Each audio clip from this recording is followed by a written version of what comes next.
তাড়াতাড়ি চল, আজকে জমিদার সাহেব জাকাতের টাকা দেবে। হ্যাঁ চল চল। শোনো মহল্লাবাসী, আজকে আমি তোমাদের সবাইকে জাকাতের টাকা দেবো। এই কি করছিস?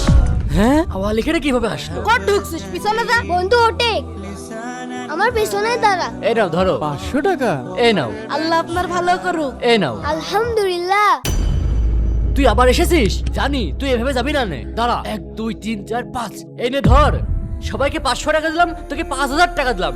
এরপর থেকে যেন আমার বাড়ির সামনে তোকে না দেখি। কি ব্যাপার ভাই, আপনি সবাইকে 500 টাকা দিলেন আর ওকে 5000 টাকা দিলেন কেন? তোর কাছে বলতে হবে নাকি? না না ভাই, আপনার চেহারা আর আমার বন্ধুর চেহারা একই রকম কেন?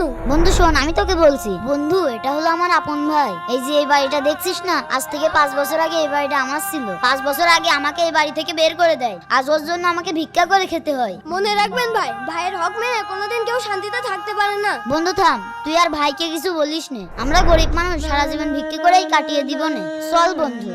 আচ্ছা চলে। বন্ধুরা, কখনো ভাইকে কষ্ট দিও না। তোমার কি ভাই আছে? তাহলে কমেন্টে অবশ্যই তার নাম লিখবে।